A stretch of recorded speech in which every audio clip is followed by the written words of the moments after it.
discussion. I will invite all of our panelists up one by introducing you, starting with Anastasia Varava, Head of Research at SEBx. Welcome.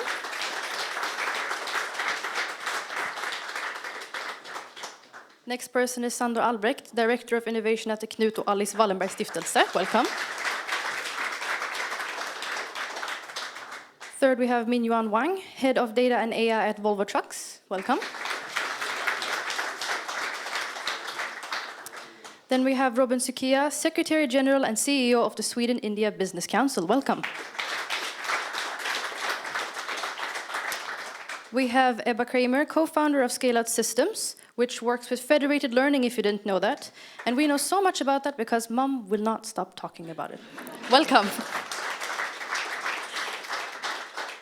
And finally, we have Leah Eriksson, a second-year master's engineering student at KTH. Some people say that we look alike. See for yourself. I don't know. Welcome. Anastasia, I will give this to you.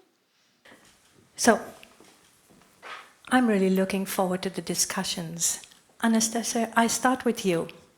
Earlier this year, France hosted the AI Action Summit in Paris, and you had a representative from SEBx there. We got to know that there's a lot of investments being made both in Sweden and in Europe in AI. In Sweden, we've got agencies like Skatteverket and Försäkringskassan that are really starting to act. Beyond these examples, what significant AI initiatives or investments are emerging here, and where do you see momentum building? Right.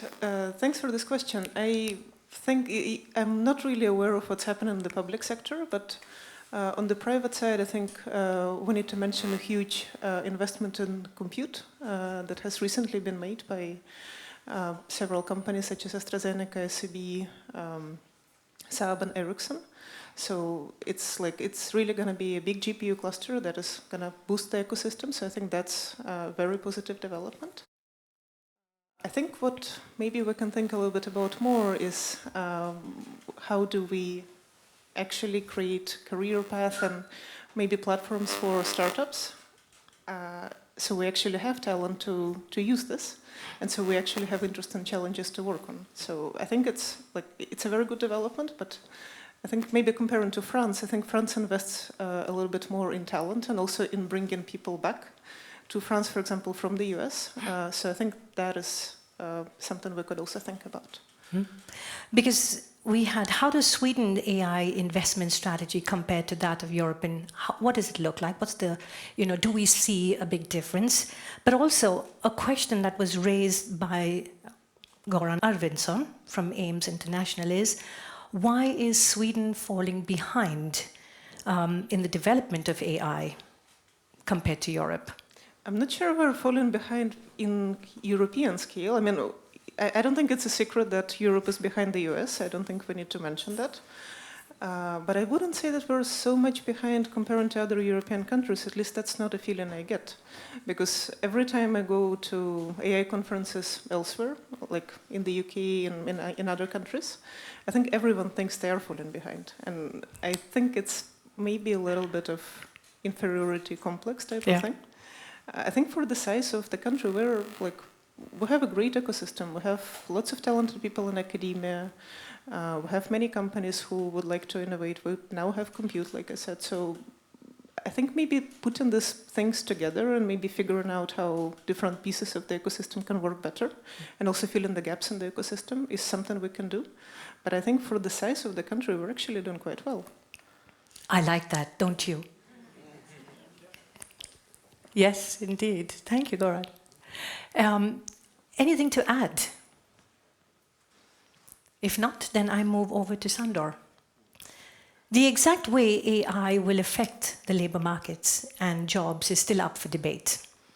Some argue that many jobs will be lost and AI can replace people. Others believe that efficiency gains should be the focus. AI can help improve our lives. As Director of Innovation at Knut and Wallenbergs Stiftelse, How do you see AI reshaping the future of work? And where should our focus be? Mitigating displacement or maximizing the opportunities AI creates? Thank you for the question. The next question, please.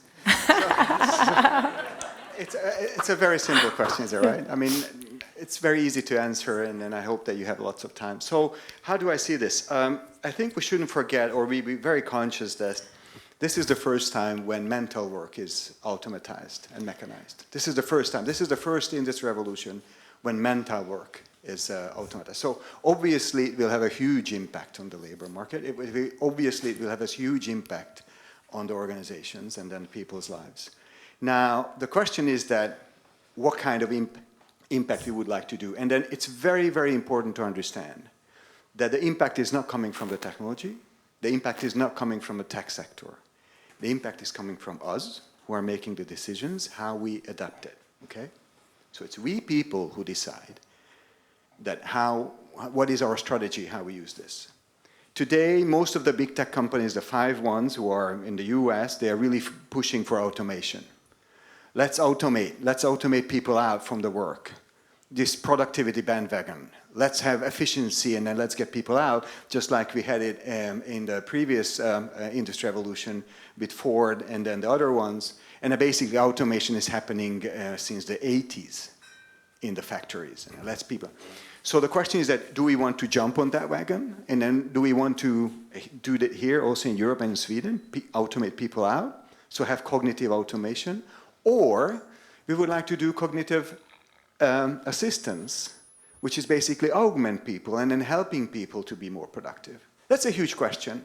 So telling the truth, I don't know how the labor market will be impacted, but it's really up on us, leaders in this country and in organizations, that what will be the impact of this specific industry revolution or this specific technology. I have a comment on that. Go for it.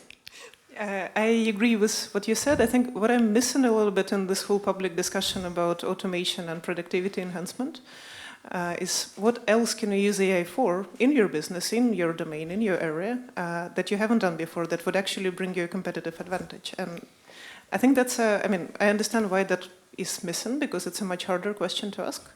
But the thing is that we now have this race for, okay, let's use more AI. You know, everyone wants to do AI, no one wants to lag behind and stuff like that.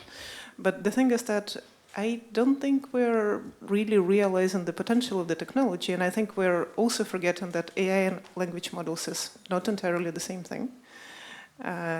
You have a bunch of other methods that can solve different problems, right? And I think that kind of vision, the challenges that we haven't thought of before, is something we should think a lot more about, because that's where the competitive advantage is. It's not just about being the first to improve productivity or automate, right? Agree. Yeah. I want to add what you are saying here. I think you're really on the point. It's really not about the technology, because we have different waves of digitalization coming. And then the companies that really succeed in this is that how do you actually integrate this piece of technology into the complex tool chain? Your fragmented data landscape, the system, and complexity of people as well, because there's a lot of change management here, and also integrate this on this. The generative models that we see actually doesn't come in, just plug in into our system, into our process that work. This is a lot of streamline, simplification of what we are having today in order to actually master this piece of technology. I think we all agree with you, Sandor. If you had to prioritize one, only one, protecting existing jobs with accelerating AI-driven transformation, what would you choose and why? So accelerating AI or existing jobs? Yes. The answer is none of these, to be honest. So again, how do I see this? So again, as Anastasia mentioned, that you cannot just jump on the FOMO. You cannot have this fear of missing out and then just to adopt AI for the sake of AI, and then I'm seen by the public or by the ecosystem that I have AI adoptions and then I have an AI strategy. It just doesn't make any sense. And then the existing jobs will change a lot. So I've heard a lot from others, and especially who are teaching AI adoption, is that you really have to go for an AI-first organization. Have you heard this? An AI-first company, AI-first organization. To have that, we forget that you have to be people first. Is that right? So what I would really focus on is that how you make sure that on this productivity bandwagon, how you are bringing up more and more people. So it's very important for me is that if you do a technology adoption, is that all the gains, what you get, is not just goes for the shareholders. You really have to get the people. You really have to understand that how the people are benefiting, what is the value for them. So again, between these two, I would say that I would choose the people first method, and then I would really try to get as many, how can I say, taken on the value what this technology can bring. Thank you. We had a question from Tor, and I'm going to ask you. He's from Tor Wickfeldt from RISE. How can we collaborate to help make Sweden, the Nordics, and Europe stronger and more sovereign in AI? I raise it to you, but it's open for... How we can collaborate, that's a question. How can we collaborate, yes. So, again, the Nordic, especially in Sweden, collaboration is something that we are very proud of, and it works very well. And I'm originally from Hungary, lived here for 15 years, came through with Eriksson, and I really feel that when I worked at Eriksson Research as well, is that collaboration with public sector, with big companies, small companies, it's part of the gene here. So I think we have to emphasize that, and we have to make this conscious. The second, what Anastasia was saying, is that now the infrastructure will be there. We have already for the researchers, we have Berzelius. We will have another one for coming from the EU and then coming from the Swedish government, Mimer, which is also a compute. And then now we will have one for the big companies with this new investment. So we will have the compute as well. So what we have to make sure is that using these type of infrastructures, we really create a vibrant ecosystem with challenges, again, not just for the sake of productivity or efficiency, but the sake of people-first approach, and then how we can use this technology. Thank you. I don't know, anybody else wants to add to that? Thank you.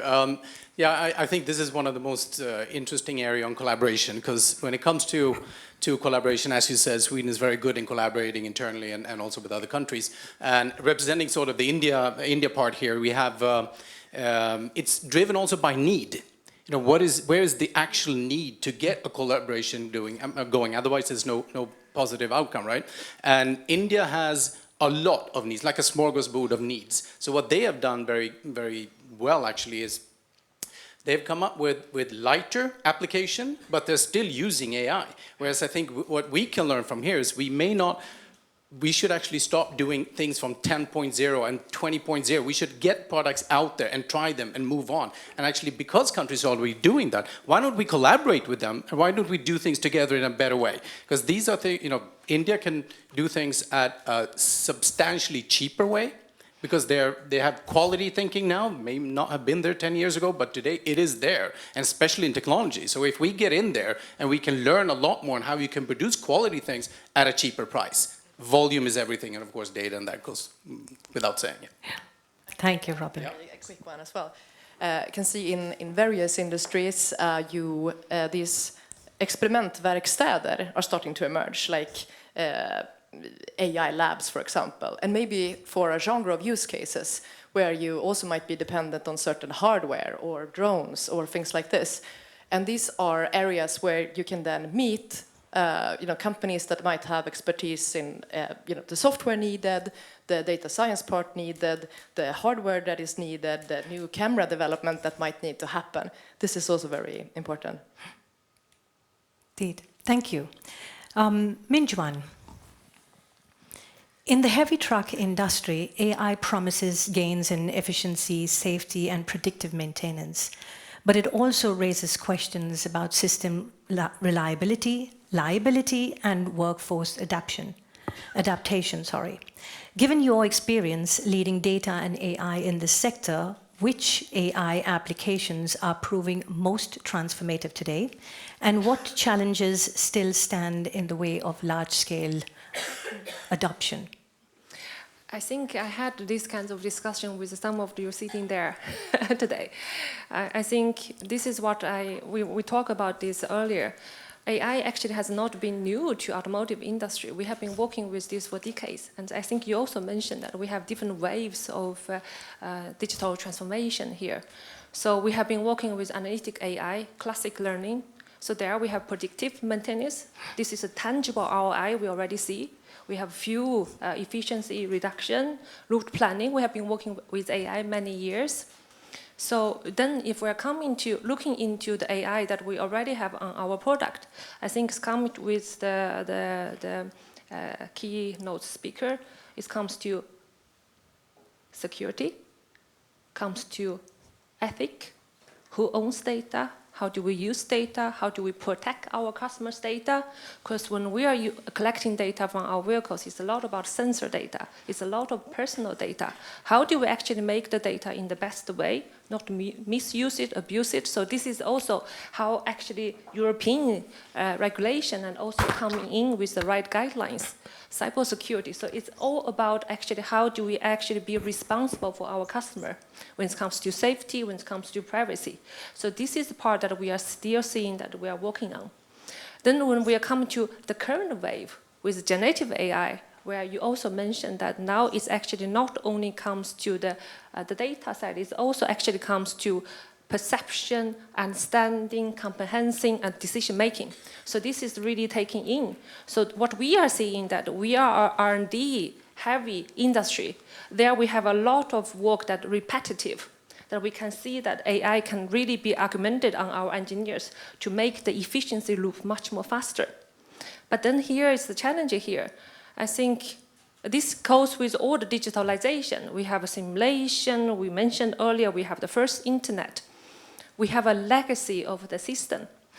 So it's very difficult to, no matter, we have the universal or one solution just can come in, plug in, solve all the problems for us. So it's really us sitting in the industry who has the domain knowledge to understand, okay, where it makes sense to apply, and how do we desimplify our current process to be able to actually embrace this technology.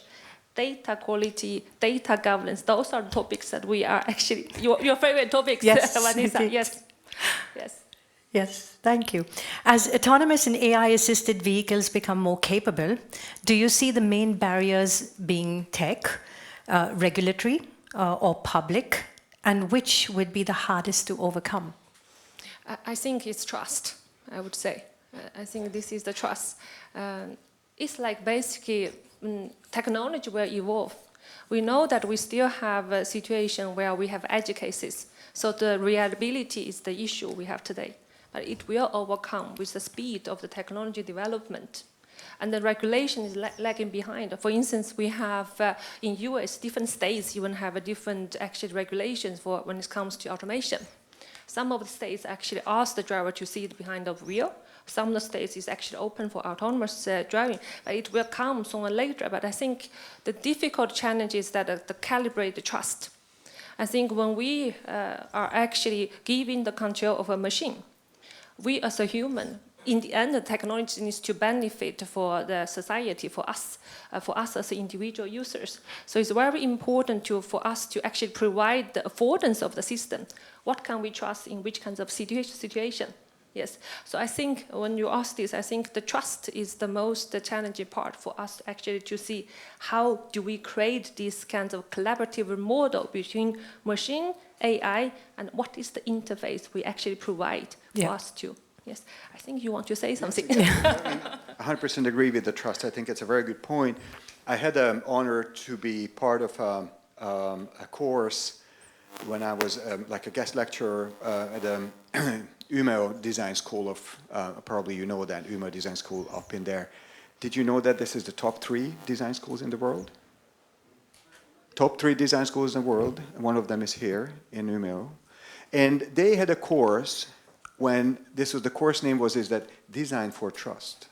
How do you design? Can you imagine this? How do you design a surface of a car or a surface of anything when you sit in as a passenger? How do you design that? How do you design a software for trust?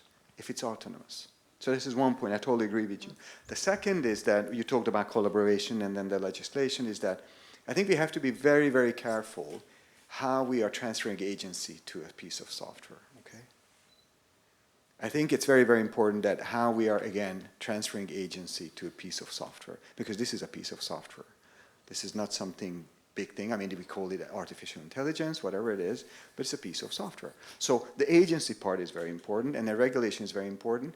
And going back to your previous question, I think what's missing here, and then Sweden can be a forerunner, is creating sandboxes for regulation, for example, and compliance. When companies and public sector, they can come together and we can try out things together, and then we can actually innovate and prototype with the regulation and then with compliance stuff before we go there. I add on you because there was a question earlier that how do we actually encourage collaboration?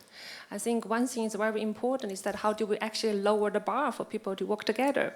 Because we have this sandbox situation is quite normal because usually a lot of data, we have GDPR here. The process of actually really getting data for the sandbox prototype takes months, right? The DPR, I think everyone here knows what is DPR, right? It takes 4 months, but then the thing is that when we want to encourage innovation, encourage the quick turnover of this, we need to really lower the bar of collaboration. We need to have the data in place, process in place, different actually models in place. So this is where actually we really gain in speed. Yes. No, I will. You have very interesting questions here. So Yes, yes, I'm loving it. My next question is to Ebba, actually, if we can pass it on. Ebba, you represented Sweden at the AI Action Summit in Paris, and you even had the opportunity to meet the French President Macron. We can talk about that later. Yeah. But from your perspective as co-founder of Scaleout Systems, what were your key takeaways from the summit, both in terms of Europe's AI vision and the role that Sweden can play? No, we were super happy to be there. Like as an entrepreneur and having an AI company in Sweden, the best way of meeting new potential customers is actually to go to the big conferences on the AI topics and talk about what's next. Be targeted in your area, but also then obviously look at, okay, so what are the macro trends that are happening? And I think AI Action Summit was a cool thing. It's not a European conference, it's really a global get-together. We had all the big ones there, the Sam Altman, Sandor, and Eriksson from Google, and everyone joined in AI Action Summit. Thank you, Galina, for the invitation. But so some gossip then for what the key things were. Of course, we love gossip. No, so two things I took away from there. But like, firstly, this almost coincided with Trump getting into presidency in the US and starting to announce huge AI infrastructure investments in the form of, I think, Stargate is the label of it, and it's $500 billion that should be dedicated to building out AI infrastructure. And then it's always been like this race between the continents on, okay, so, and as we already noted here, Europe is behind US and China in that race.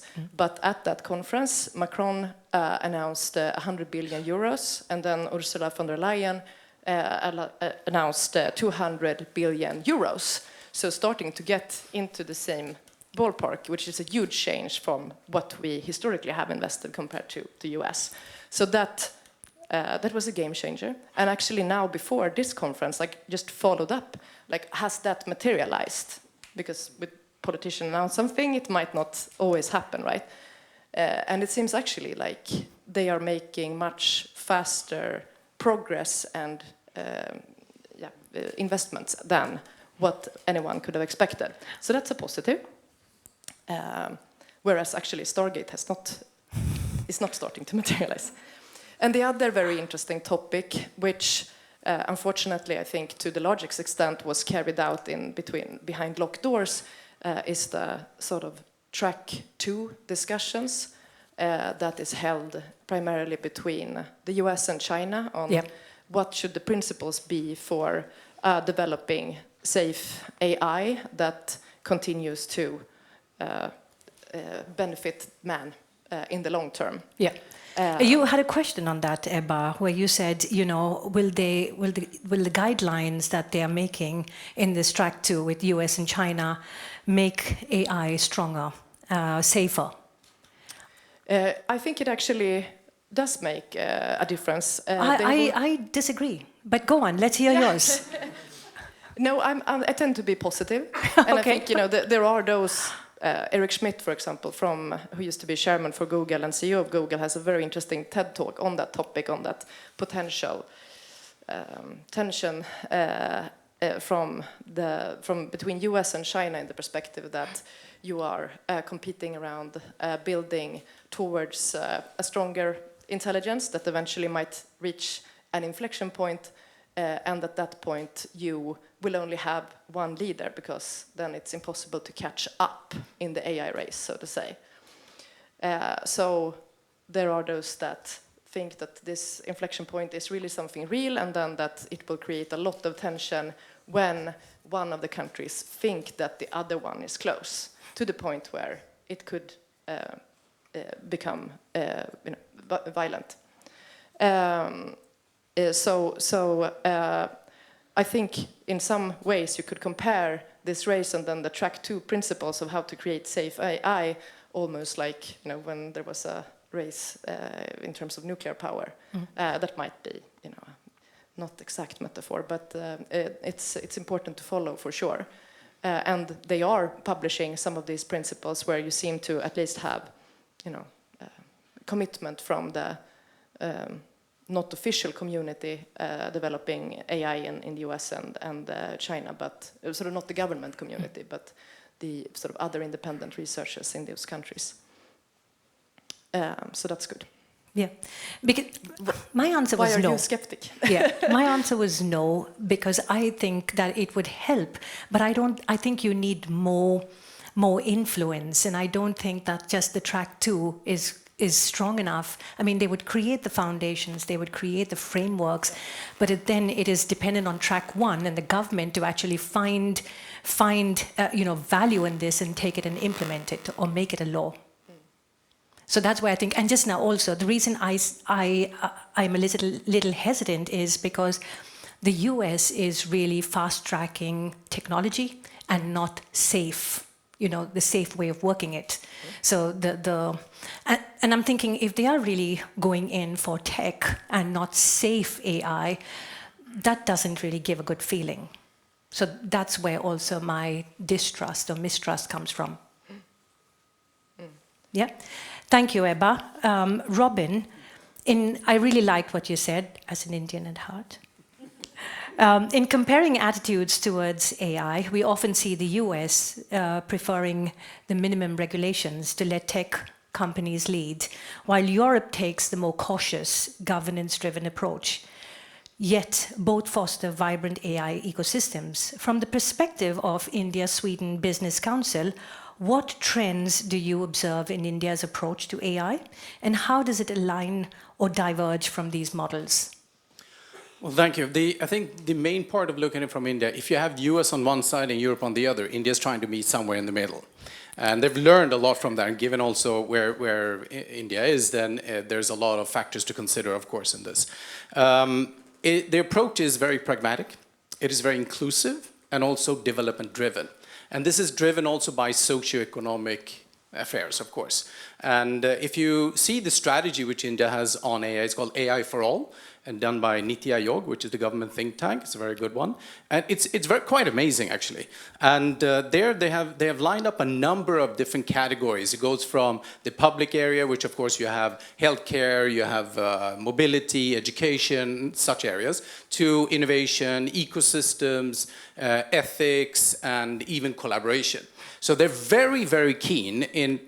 If you look, I think they also saw in the beginning that China was going to be very closed in their collaboration method. It's very internal, so to speak. Whereas India say we can't compete with China, and China has always been that edge on India. So they say we are open for business in this area. We're very open to do business with the rest of the world. So I think that's the main part of it. When it comes to the legal part of it, the regulatory part of it, you have a more flexible enable first driven kind of approach, which is also rooted in or anchored with, if you will, in data protection and also ministry advisories and sectoral guidelines. And this will all form a base for a more comprehensive legal framework or a law soon. So we're not there yet in India, I think, but it will come pretty soon. Thank you, Robin. My last question is to Leah. From all that you are hearing here, where do you see that AI will have the best value for students, be it engineering or any other given field? Do you think that the universities are moving fast enough to equip students with AI skills they'll need, or is the education system still playing catch up? Super interesting question. Thank you, Mom, and thank you for the very insightful discussion that we've had so far. So I'm studying at KTH and I'm in my master, and I have some fellow students in the audience, so I hope I speak for all of us. Universities and the education system is always playing catch up, and it probably will always be playing catch up, and I think we all know this, and this is how it is. Potentially, AI can assist and help, but in general, I think that it is like a reactive relationship. So technologies will develop and then industries, including education, will follow.